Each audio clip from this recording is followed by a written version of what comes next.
Hello champions, कैसे हैं आप सब। हम लोग आज बात करेंगे एयर पॉल्यूशन को लेकर। दो डाटा आया है और दोनों डाटा में कंट्राडिक्शन है।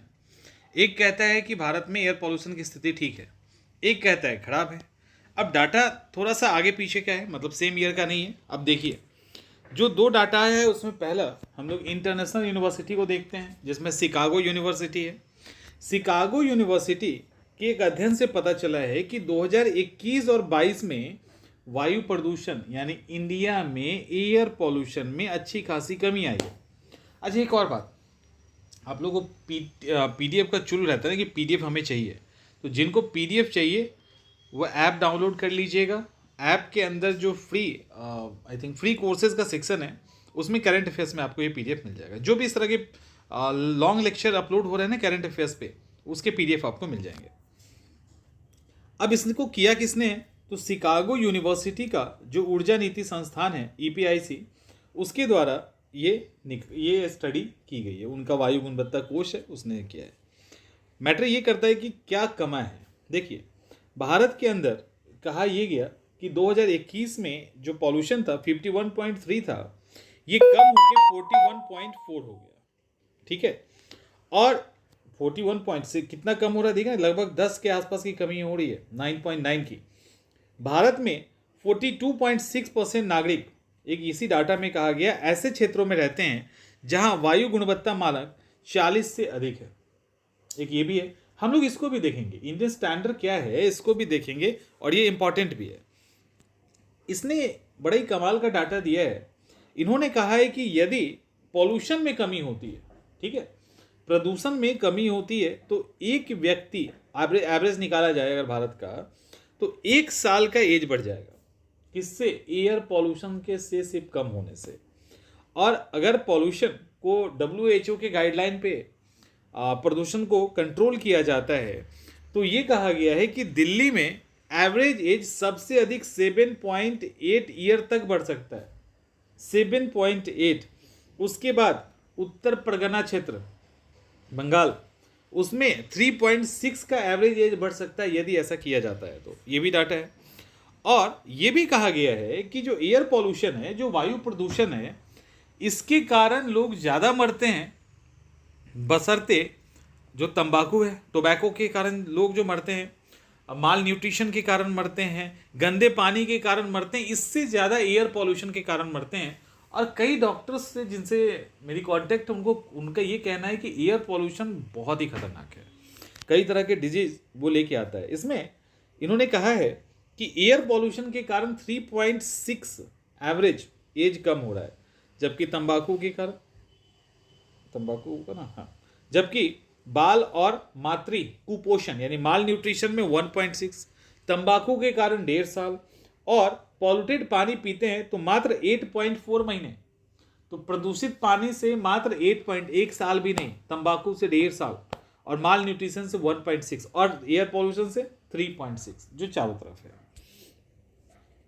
अब जो उत्तरी मैदान में लोग रहते हैं वो ज़्यादा पॉल्यूटेड हैं, ज़्यादा प्रभावित है। जैसे हम लोग का जो इलाका है बिहार, बंगाल, यूपी, दिल्ली, तो ये चूंकि प्लेन बेल्ट है तो लोग यहाँ पे ज़्यादा रहते हैं। तो यहाँ पे एवरेज जो है ना, ओवरऑल जो कंडीशन है एयर पॉल्यूशन का वो बहुत अधिक है। और WHO की बात करें तो उसकी तुलना में यहाँ 5.4 साल कम हो गई है एज, ऐसा कहा गया है। तो ये सारे यहाँ पे फैक्ट है। अब ये भी कहा गया है कि यदि टारगेट ले लिया जाए इसको ठीक करने का, तो औसत आयु 7.9 महीने की बढ़ सकती है सबकी। तो ये इंपॉर्टेंट फैक्ट है। और एक और है, इसको अभी हम लोग करेंगे, अभी इसको डिटेल में करेंगे, ताकि जब भी कभी पॉल्यूशन से रिलेटेड कुछ भी आएगा ना, तो आपको ये वाला पढ़ना ही है सेक्शन। तो इसको हम लोग समझ ही लेते हैं, कहानी खत्म करते हैं आज की आज। 2019 में शुरू किया गया भारतीय स्वच्छ वायु कार्यक्रम का जो उद्देश्य है वो है 2016 तक, क्या है टारगेट, 2016 तक 2017 के स्तर से प्रदूषण को 40% तक कम करना। अभी का नहीं, 2017 से 40% कम करना। और वो भी कब तक? 2026 तक। संभावना तो कहीं नहीं है दूर दूर तक, तब भी एक टारगेट होना चाहिए आदमी को के पास, किसी के पास भी, जिससे थोड़ा तो आगे पहुंच जाए। अब यहाँ पे कहा गया है 2022 तक जो नॉन अटेनमेंट शहर था, जिसको गैर नामित शहर कहते हैं, वहाँ का पॉल्यूशन 18.8% कम हो गया और एवरेज आयु 10.8% बढ़ गई, ऐसा इनका डाटा है। अब ये एरिया क्या होता है? ये एरिया वो एरिया होता है जहाँ पे पॉल्यूशन से रिलेटेड जो स्टैंडर्ड है उसमें एक या एक से अधिक स्टैंडर्ड को वो फॉलो अगर कर लेते हैं तो उनको नॉन अटेनमेंट सिटी के अंदर घोषित किया जाता है। और ये कहाँ से आता है? ये आता है राष्ट्रीय वायु परिवेशी वायु गुणवत्ता मानक NAAQS। और ये NAAQS से रिलेटेड कई सारे सवाल हर बार आपको पॉल्यूशन में पढ़ना होगा, तो इसको भी अभी हम लोग डिटेल में करेंगे। इसके बाद दूसरा रिपोर्ट आया है मुंबई स्थित international institute of population sciences का। इन्होंने कहा है कि एयर पॉल्यूशन भारत में इतना अधिक है कि अब ये क्या कह रहे हैं? अधिक है। वो क्या कह रहे थे? कम है।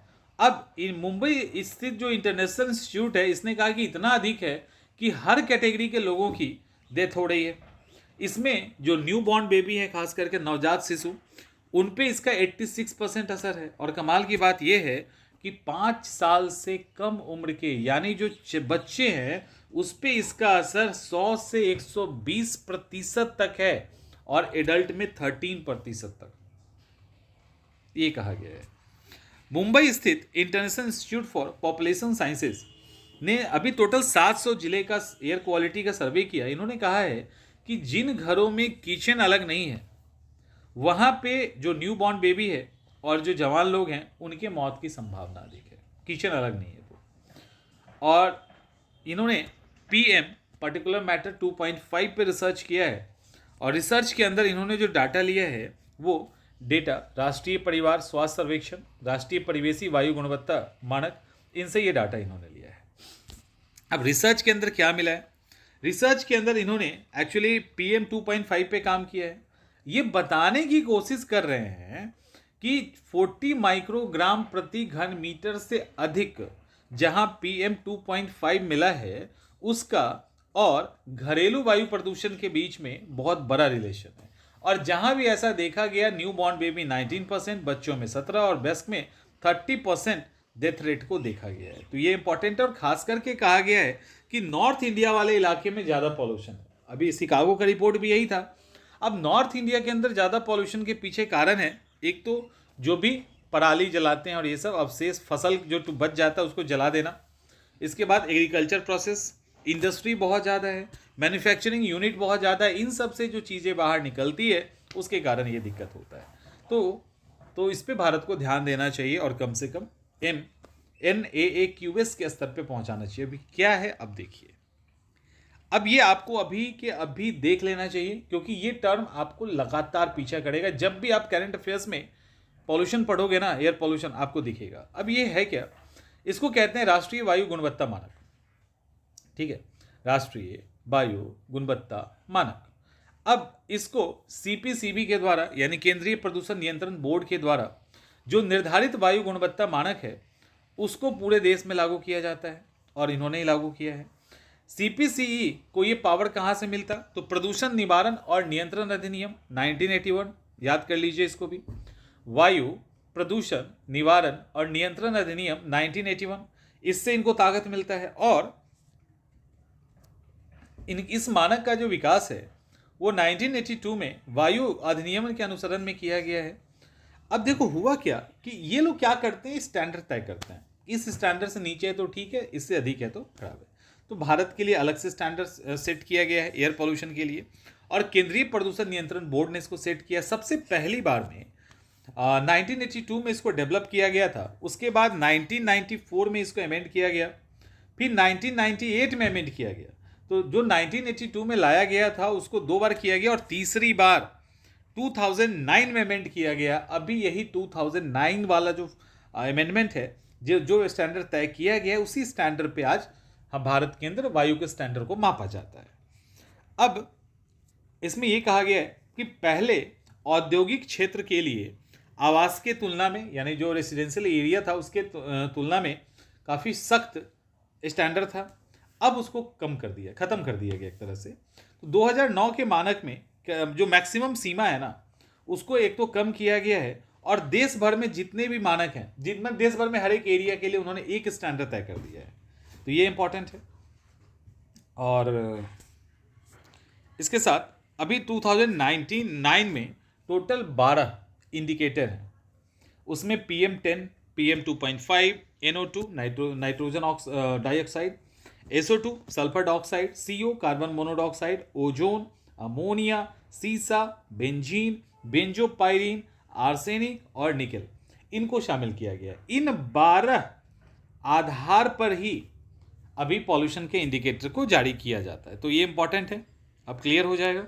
चलिए NAAQS है ना। मिलते हैं हम लोग नेक्स्ट सेशन में।